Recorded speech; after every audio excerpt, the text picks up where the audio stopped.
शंकर के मंदिर में प्रतिदिन जाने वाले को और एक और चीज अपने स्मरण में रहे, अगर शिव के मंदिर नहीं जा सकते तो अपने घर में जो शिवलिंग है उस पर जल चढ़ाओ।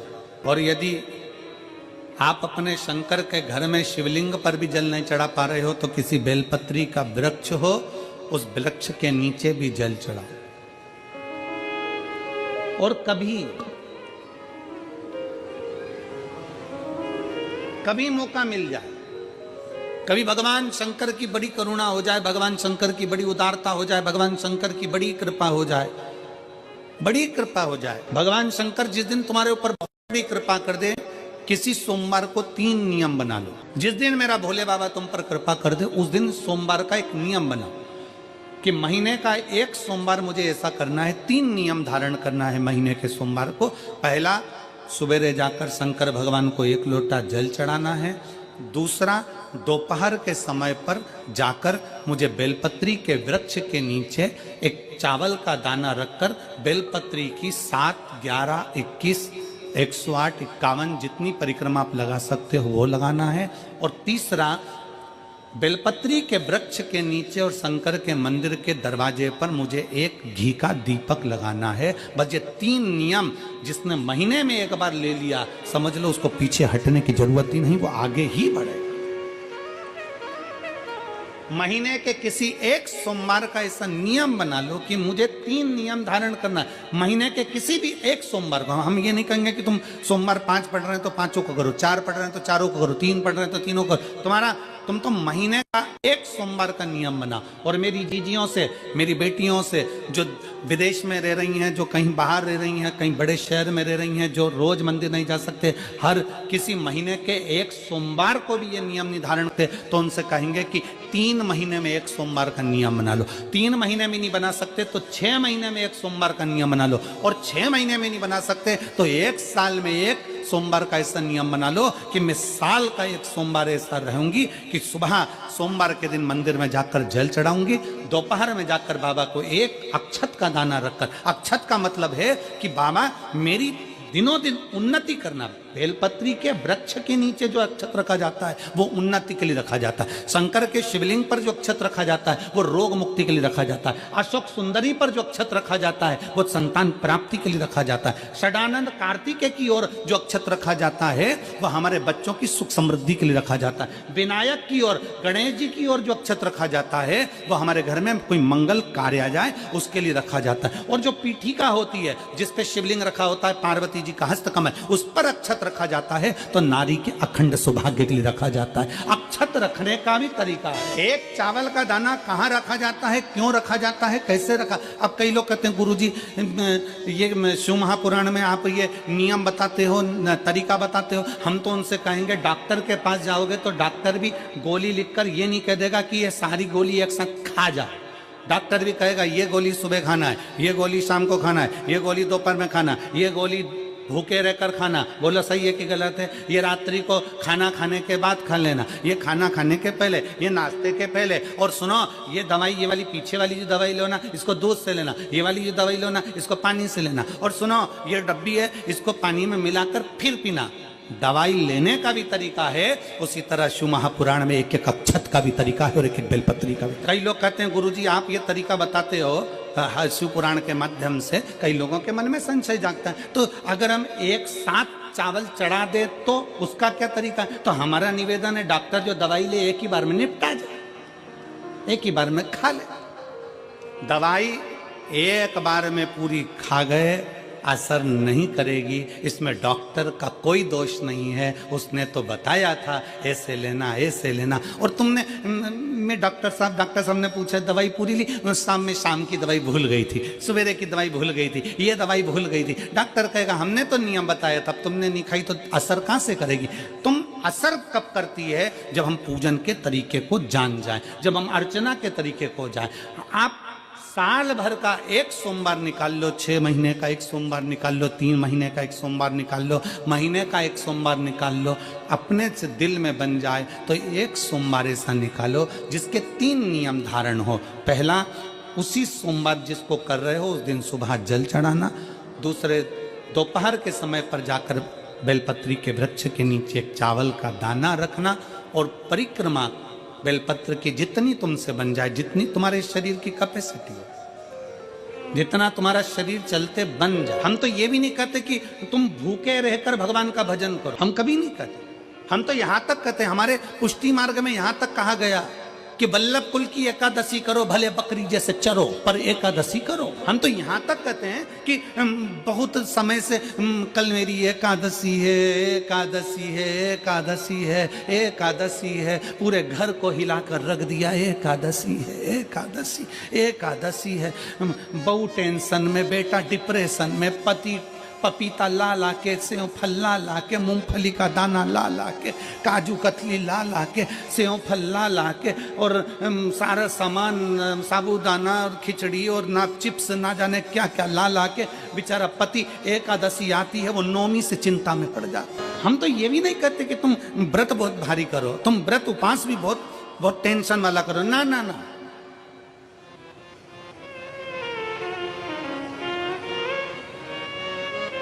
अपने को व्रत उपास भी इतना बहुत बहुत भूखे रह रहे हो, बहुत प्यासे रह रहे हो, और मालूम पड़े कि भगवान हमें मिलेगा, भगवान हमें मिलेगा।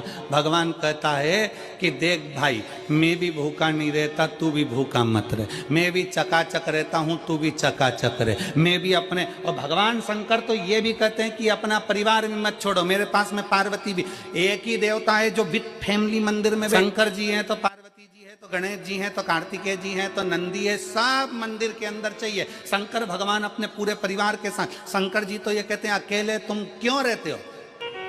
शिव जी की एक बात अपने ध्यान में रखना, कितनी सुंदर बात है शंकर भगवान की, बहुत ध्यान में रखिएगा। आप जोहरी नहीं हो, हीरे को नहीं परख सकते, हम भी जोहरी नहीं है, हम हीरा को नहीं समझ। भगवान शंकर ने पृथ्वी पर जिसको जन्म दिया उसको जोहरी बनाकर पैदा किया है, उसको जोहरी बनाकर भेजा है कि आप भले हीरा को न समझो चलेगा, पर अपने नजदीक में कोई दुखी है तो उसकी पीड़ा को जरूर समझना।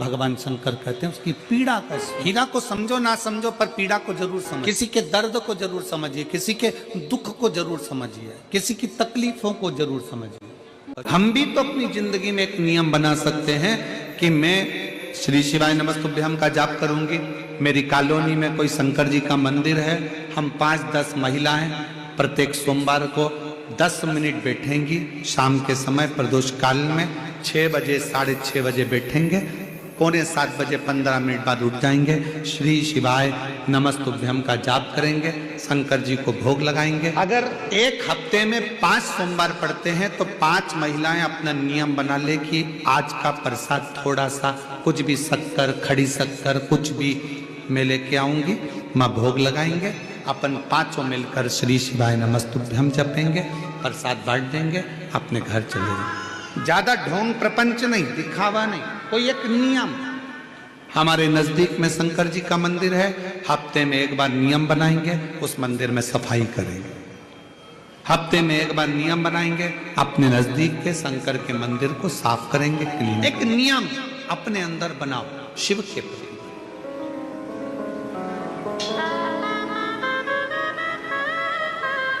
अपने भीतर जब हम नियम बना लेते हैं कि श्री शिवाय नमस्तुभ्यम जपना है, शिव को एक लोटा जल चढ़ाना है, शंकर की आराधना करना है, तो शिव हमारे लिए भी कोई ना कोई नियम जरूर बनाते हैं और हमारा कल्याण जरूर करते हैं। एक नियम बना, इस कथा को सुना, तुम्हारे पति को फल प्राप्त हो।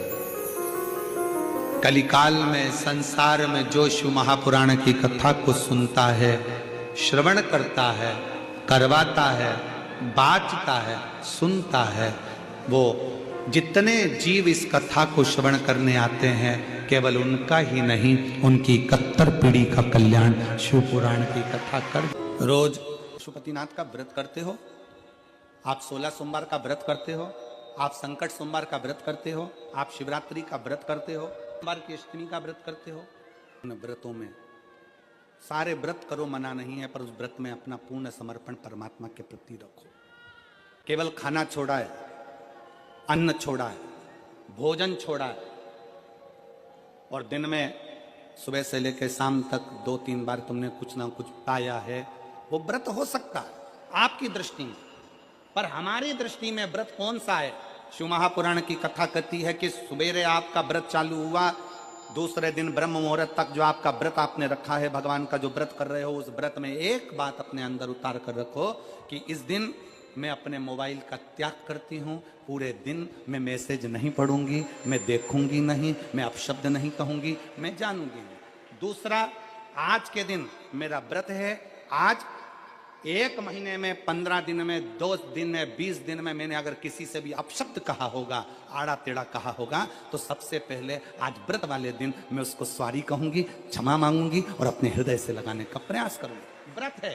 व्रत का तीसरा अंश, आज मेरा व्रत है, मैं आज के दिन किसी को भी अपशब्द नहीं बोलूंगी, किसी के लिए आड़ा टेढ़ा नहीं बोलूंगा, आज जितना बन सकेगा मैं सात्विक जीवन जीऊंगा। चौथा, आज मेरा व्रत है, आज के दिन मैं झूठ नहीं बोलूंगी, ना झूठ बोलूंगा सुबह से लेकर शाम तक। और पांचवा, आज व्रत वाला दिन है, जितना फलार मैं करूंगी उसका पैसा जोड़ूंगी कि 15 रुपए का मैंने साबुदाना खाया, 10 रुपए का बटाटा खाया, ये खाया वो खाया, सारा हिसाब लगाकर 55, 60, 70 रुपए जितने होते हैं उसमें से एक अंश निकालकर मैं उसका एक भाग किसी गौशाला में जाकर गाय को चारा जरूर दूंगी। आपका व्रत, आपकी साधना, आपका तप, आपका बल, आप कैसा कर रहे हैं? केवल भूखे रहने पर भगवत पद की प्राप्ति नहीं होती। शिव महापुराण की कथा कहती है कि भूखे रहने से भगवान की प्राप्ति नहीं होती। शिव पुराण की कथा कहती है भगवान को पाने की भूख बढ़ाने से भगवान की प्राप्ति होती है। भीतर से परमात्मा को पाने की भूख बढ़ाइए, भगवान को पाने की भूख बढ़ाओ भीतर से। व्रत करो मना नहीं, तप करो मना नहीं, साधना करो मना नहीं, पर उस तप साधना में, व्रत में परमात्मा को पाने की ललकता हो आपके भीतर, भगवान को पाने की ललकता हो आपके भीतर, भगवत पद को पाने की ललकता हो आपके भीतर, तो भगवान। हाँ, पुराण की कथा एक बड़ी सुंदर बात कहती है, व्रत आप करते हो, उपास आप करते हो, नियम आप लेते हो, पूरा किसको करना पड़ता है? तुम्हें नहीं। व्रत आप करते हो, उपास आप करते हो, नियम आप लेते हो और पूरा देवाधिदेव करते हैं, भगवान शंकर करते हैं। बस इतना जरूर याद रखें कि जैसे कुछ प्राप्त हो भी गया तो शिव को धन्यवाद देकर शंकर के दरवाजे पर जाते रहना, यह हमारा कर्तव्य। एक बहन जी ने पत्र लिखा था कल, उस पत्र में बहन जी ने लिखा कि शिव महापुराण तप का मतलब क्या होता? चलिए, उपास का मतलब बताओ। खाना छोड़ देना व्रत नहीं है, दूसरे का धन छुड़ाकर खाना छोड़ देना व्रत है। शिक्षा दे देना, किसी को चिकित्सा की जरूरत है उसकी चिकित्सा में थोड़ा सा धन लगा देना, कोई रोते हुए के आंख के आंसुओं को पोंछ देना, किसी के दुख में खड़े होकर उसको खुशियां प्रदान कर देना, ये दुनिया का सबसे बड़ा व्रत है, सबसे बड़ी साधना, सबसे बड़ा तप। मन साफ है तो सारी गलतियां माफ है, और अगर मन ही साफ नहीं है तो गलती कौन माफ करेगा भाई? लंबी बाती का प्रमाण अलग होता है। लंबी बाती क्यों लगाई जाती है? भगवान के मंदिर में, दीप में, देवियों की पूजन में, लक्ष्मी की वृद्धि के लिए। कौन से देवता के यहाँ लंबी बत्ती लगती है और कौन से देवता के यहाँ गोल बत्ती लगती है, उसका भी प्रमाण बनना। किसी देवी की पूजन करो तो लंबी बत्ती आती है, कुल देवता की पूजन करो तो लंबी बत्ती आती है, किसी मंदिर में किसी देवता को लगाने जाओ तो गोल बत्ती लगती है, उसका भी प्रमाण है। लंबी बत्ती जहां लगाई है, अगर लक्ष्मी के सामने लगाई है तो लक्ष्मी की लंबाई बढ़ती है, लक्ष्मी की वृद्धि बढ़ती है। अगर कुल देवता के नाम की लगाई है तो वंश की वृद्धि होती है। इसलिए हमारे यहाँ अमावस्या पूनम को जो पाटे वाटे भराते हैं उसमें गोल बत्ती नहीं लंबी लगाई जाती है, जिससे हमारा वंश बढ़े। नवरात्रि में देवी जी की जो बाती लगाई जाती है वो लंबी लगाई जाती है, गोल नहीं। क्यों? क्योंकि जिससे माँ हम पर कृपा बनाकर रखे, हमारा वंश खूब बढ़े, हमारे यहाँ लक्ष्मी की वृद्धि हो। स्थिर बाती, गोल बाती लगाई जाती है ब्रह्मा के मंदिर में, इंद्र के मंदिर में, देवता के मंदिर में। तुलसी के सम्मुख में लंबी बाती नहीं लगती, तुलसी के सम्मुख में गोल बाती लगाई जाती है। स्थिरता महाराज, जिससे स्थिरता का भाव। पीपल के वृक्ष के नीचे कभी लंबी बाती नहीं लगती, बड़ के पेड़ के नीचे कभी लंबी बाती नहीं लगती, आंवले के पेड़ के नीचे कभी गोल बाती नहीं लगती, आंवले के वृक्ष के नीचे लंबी बाती लगना चाहिए। धन की वृद्धि, सुख समृद्धि। तुलसी के पौधे के नीचे लंबी नहीं लगती, गोल बाती लगती। बातियों का भी प्रमाण। आइए भक्तों, आज सुनते हैं तुलसी माता की चालीसा। यह चालीसा सुनने से होती है हर रोगों से मुक्ति, मिलती है सुख समृद्धि का आशीर्वाद। तो एक बार बोलिए प्रेम से विष्णु भगवान की जय, तुलसी माता की जय, भगवती माता की जय। श्री तुलसी महारानी करो विनय सिरनाय, जो मम हो संकट विकट दीजे मात नसाय। नमो नमो तुलसी महारानी, महिमा अमित न जाए बखानी। दियो विष्णु तुमको सम्माना, जग में छायो सुयस महाना। विष्णु प्रिय जय जयंती भवानी, तिहु लोक की हो सुख खानी। भगवत पूजा करे जो कोई, बिना तुम्हारे सफल न हो। जिन घर तब नहीं होए निवासा, उस पर करे विष्णु नहीं वासा। करे सदा जो तब नित सुमरन, ते ही के काज होए सब पूरन। कार्तिक मास महात्म्य तुम्हारा, जाको जानत सब संसारा। तब पूजन जो करे कुमारी, पावे सुंदर वर सुकुमारी। करे जो पूजा नित प्रति नारी, सुख संपत्ति से होए सुखारी। वृद्धा नारी करे जो पूजन, मिले भक्ति होवे पुलकित मन। श्रद्धा से पूजे जो कोई, भवनिधि से तर जावे सोई। कथा भागवत यज्ञ करावे, तुम बिन नहीं सफलता पावे। छायो तब प्रताप जग भारी, ध्यावत तुम्हि सकल चितधारी। तुम्हि मात यत्र तंत्र में, सकल काज सीधे होवे क्षण में। औषधि रूप आप हो माता, सब जग में तब यश विख्याता। देव ऋषि मुनि और तपधारी, करत सदा तब जय जयकारी। वेद पुराणन तब यश ज्ञाया, महिमा अगम पार नहीं पाया। नमो नमो जय सुख कारिणी, नमो नमो जय दुख निवारिणी। नमो नमो सुख संपत्ति देनी, नमो नमो अख काटन छेनी। नमो नमो भक्तन दुख हरनी, नमो नमो दुष्टन मद छेनी। नमो नमो भव पार उतारिणी, नमो नमो परलोक सुधारिणी। नमो नमो निज भक्तन उबारिणी, नमो नमो जन काज सवारिणी। नमो नमो जय कुमति नशावनी, नमो नमो सब सुख उपजावनी। जयति जयति जय तुलसी माई, ध्याऊ तुमको शीश नवाई। निर्जन जानी मोहि अपनाओ, बिगड़े काज आप बनाओ। करूँ विनय मैं मात तुम्हारी, पूरन आशा करूँ हमारी। शरण चरण कर जोड़ी मनाओ, निस दिन तेरे ही गुण गाऊं। करहु मात यश अब मोह पर दाया, निर्मल होए सकल मम काया। मांगू मात या वर दीजे, सकल मनोरथ पूरन कीजे। जानू नहीं कुछ नेम उचारा, क्षमहु मात अपराध हमारा। 12 मास करे जो पूजा, ताशम जग में और न दूजा। प्रथम ही गंगा जल मंगवावे, फिर सुंदर स्नान करावे। चंदन अक्षत पुष्प चढ़ावे, धूप दीप नैवेद्य लगावे। करे आचमन गंगा जल से, ध्यान करे हृदय निर्मल से। पाठ करे फिर चालीसा की, स्तुति करे मात तुलसी की। यह विधि पूजा करे हमेशा, ताके तन नहीं रहे कलेशा। करे मास कार्तिक का साधन, शोभे नित्य पवित्र सिद्ध होई जाई। है यह कथा महासुखदाई, पढ़े सुने सो भव तर जाई। यह श्री तुलसी चालीसा पाठ करे जो कोई, गोविंद सो फल पावही, जो मन इच्छा होई। तो एक बार बोलिए प्रेम से विष्णु भगवान की जय, तुलसी माता की जय, भगवती माता की जय, सर्व देवी देवताओं की जय।